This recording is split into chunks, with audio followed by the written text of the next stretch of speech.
बाड़े का कागज नहीं दिखा पाए? नहीं दे पा रहे हैं, वो खाली कह रहे हैं कितने दिन से बना है, ये है, और सरकार के पास अभिलेख है। उत्तर प्रदेश में मचा हड़कंप। योगी आदित्यनाथ ने वक्फ बोर्ड के साथ निशाना बनाया लखनऊ को। क्या छोटा इमामबाड़ा और बड़ा इमामबाड़ा जाएगा सरकार के हाथों में? क्यों नहीं दिखा पा रहे हैं मुस्लिम इमामबाड़े के कागजात? क्या योगी सरकार छीन पाएगी लखनऊ की शान मुस्लिमों के हाथों से?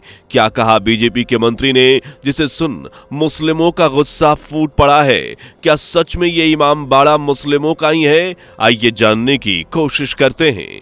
लेकिन वीडियो में आगे बढ़ने से पहले अगर आपने अभी तक हमारी वीडियो को लाइक और चैनल को सब्सक्राइब नहीं किया तो फटाफट कर लीजिए।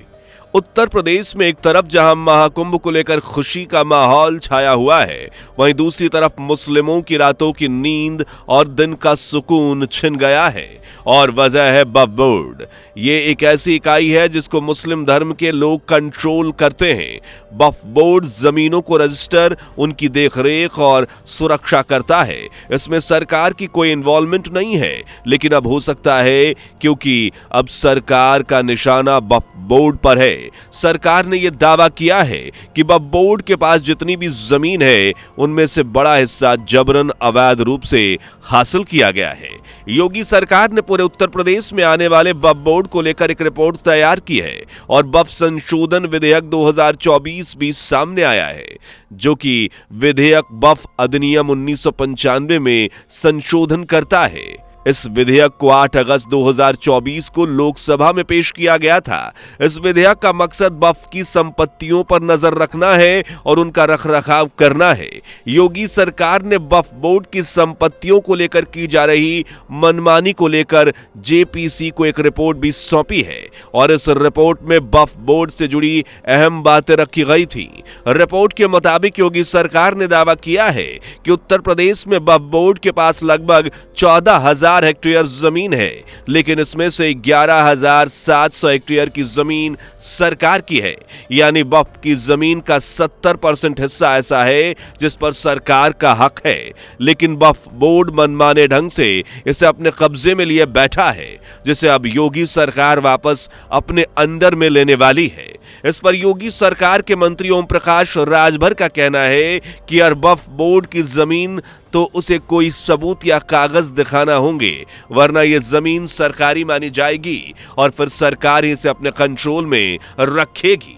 योगी सरकार के इस बयान और रिपोर्ट के बाद उत्तर प्रदेश में तो जैसे तबाही आ गई है। मुस्लिम मौलानाओं के दिल में संपत्ति को खोने का डर बैठ गया है और मुस्लिम समाज के लोग इसे सरकार का गलत फैसला करार दे रहे हैं।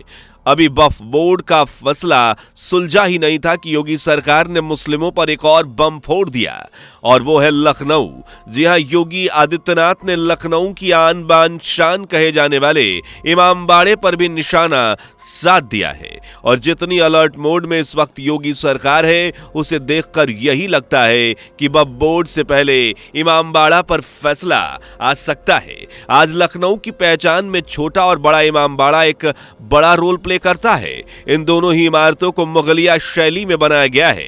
यह इमामबाड़ा 1784 से 1791 के बीच बनकर तैयार हुआ था। इसे बनाने में करीब 20,000 मजदूरों की मेहनत शामिल है। इस इमामबाड़े को बनाने के पीछे भी एक बड़ी वजह नजर आती है। दरअसल जिस वक्त इमामबाड़े को बनाने का फैसला किया गया, उस वक्त अकाल की समस्या लोगों को भूखे मरने पर मजबूर कर रही थी। इसलिए आसफ उद्दौला ने इमामबाड़े को बनाने का सोचा ताकि ज्यादा से ज्यादा लोगों को रोजगार मिल सके और इसी तरह गरीबी और लाचारी को दूर करने के लिए इमामबाड़े की नींव साल 1784 में रखी गई। यह इमामबाड़ा ना तो पूरी तरह से एक मस्जिद की शक्ल में बना और ना ही मकबरे या ईदगाह के रूप में। इसे बनाने में करीब 1.5 करोड़ रुपए खर्च किए गए थे और आज इसकी कीमत बढ़कर हो गई है लगभग 500 करोड़। इसलिए यह मकबरा आज मुस्लिमों के लिए और सरकार के लिए एक बड़े एसेट की तरह काम कर रहा है, जिसे लेकर सरकार और मुस्लिम समाज के बीच में तनातनी का माहौल बन गया है। एक तरफ जहां योगी सरकार इमामबाड़े को अपने हक में करने की कोशिश में है, वहीं दूसरी तरफ मुस्लिम समाज के लोग इसे अपना बताकर सरकार के कब्जे में जाने से रोकने में लगे हुए हैं। और जब योगी सरकार के मंत्री ओम प्रकाश ने इस मुद्दे पर सवाल किया तो उन्होंने बताया कि जो लोग इमामबाड़े पर अपना कब्जा जमाए बैठे हैं उनके पास इस जमीन के कोई कागजात तो नहीं है जिससे वो ये साबित कर सकें कि हाँ ये जमीन उनके अंडर में आती है, लेकिन सरकार की संपत्ति में इसका अभिलेख मौजूद है, यानी इमामबाड़े पर सरकारी कब्जा है और इसे सरकार सबूत भी दिखाने को तैयार है। योगी सरकार ने जेपीसी की सौंपी गई रिपोर्ट में बताया कि बड़ा इमामबाड़ा, छोटा इमामबाड़ा और बेगम हजरत महल पार्क भी वक्फ की संपत्ति नहीं है, यानी तीनों ही इमारतें वक्फ बोर्ड के अंडर में नहीं आती। और ये कहीं ना कहीं सच भी है क्योंकि बड़ा और छोटा इमामबाड़ा सहित कई सारे मॉन्यूमेंट्स हुसैनाबाद ट्रस्ट के जिम्मे आते हैं। ये जो हुसैनाबाद ट्रस्ट है वो शिया मुस्लिमों का ट्रस्ट है जिसका काम संपत्तियों की देखभाल करना है, यानी जिस तरह वक्फ बोर्ड जमीनों की देखभाल करता है उसी तरह छोटे लेवल पर हुसैनाबाद ट्रस्ट भी संपत्तियों को समेटे बैठा है और पूरा कंट्रोल इसी के पास है। इन मॉन्यूमेंट्स से जितनी कमाई होती है वो सारी इनकम हुसैनाबाद ट्रस्ट के खाते में ही जाती है। इस ट्रस्ट के चेयरमैन लखनऊ के डिस्ट्रिक्ट मजिस्ट्रेट हैं, लेकिन जब सरकार ने इमामबाड़े के कागज दिखाने के लिए कहा तो ना हुसैनाबाद ट्रस्ट के पास कोई कागज निकले। यह देख योगी सरकार के मंत्री ने भी यह दावा कर दिया कि इमामबाड़े पर सरकार का ही कब्जा होगा, क्योंकि जो चीजें लिस्टेड नहीं है उससे जुड़ा कोई साक्ष्य सबूत नहीं है तो फिर उस पर किसी का हक कैसे हो सकता है, और जिस पर किसी का हक नहीं वो सरकार के अंडर में आती है। इसलिए छोटे और बड़े इमामबाड़े पर अब सरकार भी अपना हक जमाने के मूड में नजर आ रही है। तो क्या सरकार इमामबाड़े को भी बुलडोजर का शिकार बनाएगी या फिर इसमें भी बदलाव किए जाएंगे? ऐसे कई सवाल मुस्लिम समाज को परेशान कर रहे हैं जिनका जवाब दिया ओम प्रकाश जी ने।